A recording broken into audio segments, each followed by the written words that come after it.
Ada yang namanya proses sakaratul maut tetap ada. Yang maksud saya tiba-tiba itu ketika ruh ditarik itu kerasa, setelah ditarik itu ruh itu kan keluar. Gitu. Jadi proses bagaimana sakaratul maut itu yang saya rasakan itu dari kaki. Ditarik dari kaki. Dan rasa sakitnya itu, sakaratul maut itu seperti badan kita ditebas atau diiris-iris dengan ratusan pedang.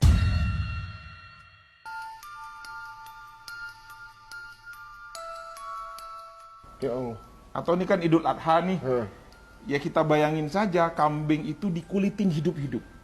Allah. Ditarik semua kulitnya itu rasanya seperti itu.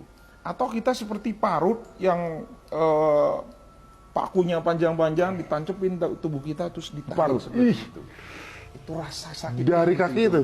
Dari kaki. Itu dalam keadaan Ustaz tuh ngerasain ini, ngerasain rasa sakitnya. Rasa sakit luar biasa Mas Ari. Ketakutan yang luar biasa. Dan ini juga nih penting. Kalau ingat itu ya Allah, mau bermaksiat sedikit pun tuh takut Mas Ari. Itu kayak kita ditunjukkan seperti proyektor layar lebar ya. Itu seakan-akan kita semua di proyektor itu melihat segala maksiat dosa yang pernah kita lakukan. Di bumi mana, di sudut mana, kapan kita bermaksiat, semua ditunjukin sama Allah. Di situ Mas Ari. Jadi kayak flashback semua tuh? Ya, flashback semua Mas Ari. Ingat semua dosa-dosa, malunya luar biasa. Apapun Allah tunjukkan di situ. Segala maksiat yang pernah kita lakukan, siapa yang kita sakiti, entah orang, entah keluarga, dengan lisan kita, dengan sikap kita, dan lain sebagainya. Ini penyesalannya yang luar biasa, yang menurut saya tak kalah sakit juga dari rasa sakit yang kita hari itu. Kemudian, nah ini benar dari hadis Rasulullah ketika sudah nafas di tenggorokan, itu ingat semua harta kita. Ya. Sampai supaya harta saya waktu itu dalam kondisi ya diuji dengan ekonomi. Sampai harta saya uang 1.000 pun di saku, di celana levis belakang pintu pun ingat. Seakan-akan saya tolong itu semua harta saya infakin untuk menebus dosa-dosa saya. Saya pingin harta saya yang tersisa itu saya pingin diinfakin untuk menebus dosa-dosa saya Mas Ari.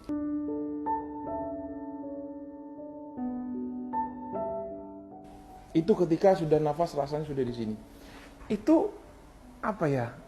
Saya rasakan sendiri tuh nafas dada itu nggak berdetak. Dada itu nggak berdetak, rasa sakit itu waktu sakaratul maut itu. Dan ruh itu keluar. Ketika keluar, saya seperti tertegun melihat jasad saya itu, badan saya itu kaku. Ya gimana mayat seperti itu? Nah itulah ternyata ketakutan itu bukan cuma ketika proses sakaratul maut, sampai ruh pun keluar, itu juga ada rasa ketakutan yang luar biasa. Nah ini nanti sebenarnya ini banyak kejadian Mas Ari. Mungkin nggak cukup saya jelaskan 1 jam 2 jam, tidak akan cukup seperti ini. Ini persis sebelum saya mendirikan pesantren.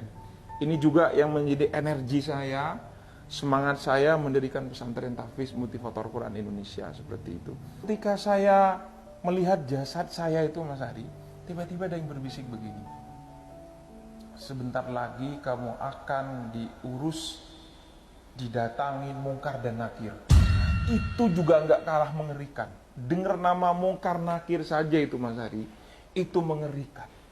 Saya lari ke sana kemari, saya cari orang minta tolong supaya ruh saya kembali, supaya saya selamat, supaya saya hidup lagi.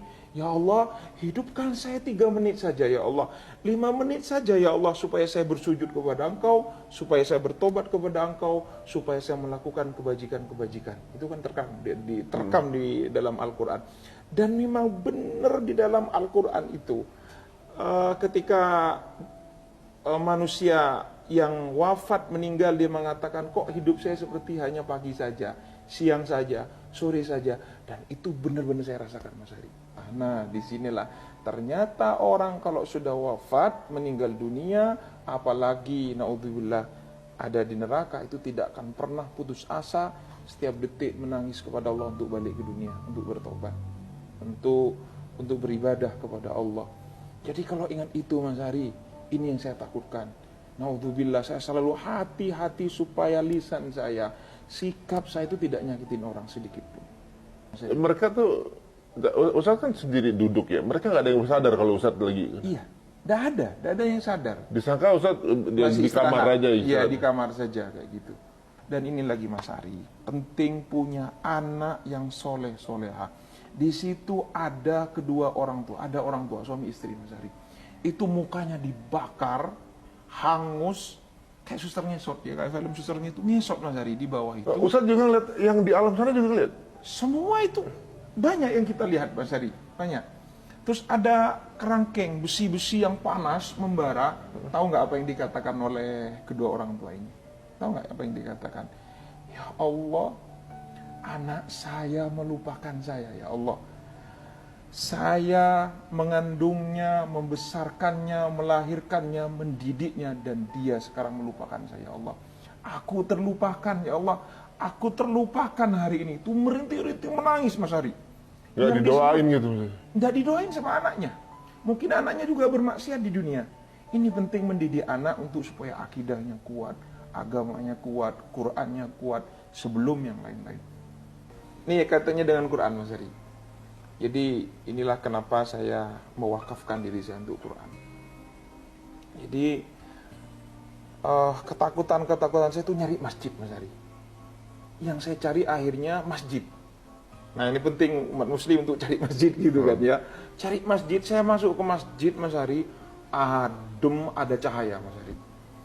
Duh saya merinding tuh kalau ingat tuh nangis saya, ya Allah ya Rabbal. Tapi orang nggak ada yang lihat. Nggak ada yang lihat saya semua itu.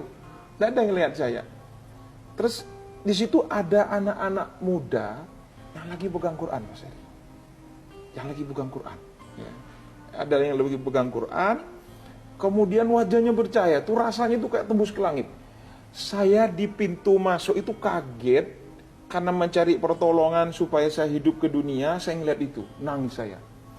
Itu indah, mulia, berwibawa. Pokok dengan segala kemuliaan yang saya lihat tuh, ini asik banget nih orang gitu loh. Indah banget, wajahnya berseri-seri. Saya bertanya dalam diri saya itu bertanya, ada jawaban. Nggak tahu siapa, pokok ada jawaban, ada suara begini. Itulah orang yang hafal Quran. Itulah orang-orang yang mencintai Quran. Itulah orang-orang yang memperjuangkan Quran Mas Ali. Itu bahasanya begitu. Itu bercahaya. Dan ini bahagia banget orang ini. Wajahnya berseri-seri. Saya sedih ngelihat kondisi saya. Karena saat itu kan saya belum punya pesantren, masih sibuk. Inilah itulah ya dengan segala kesibukan dunia. Kegiatan dulu, Ustadz, dulu apa kegiatan? Saya waktu itu ngajar. Ya, kerja, kemudian jualan lah waktu itu. Saya jualan kayak gitu. Sehingga memang cita-cita buat pesantren itu sudah dari kecil, cuma nggak terwujud. Cuma saya habis di dunia waktu itu ya? Ya, betul. Seperti itu. Nah, akhirnya saya pergi meratapi nasib saya. Sedih, meratapi nasib saya. Flashback, selama di dunia itu meratapi nasib saya itu Mas Ari. Saya jalan, tapi yang diantara yang paling bercahaya itu adalah gurunya. Ada kiai, seorang kiai di tengah itu yang ngajarin Quran, itu yang paling bercahaya Mas Ari.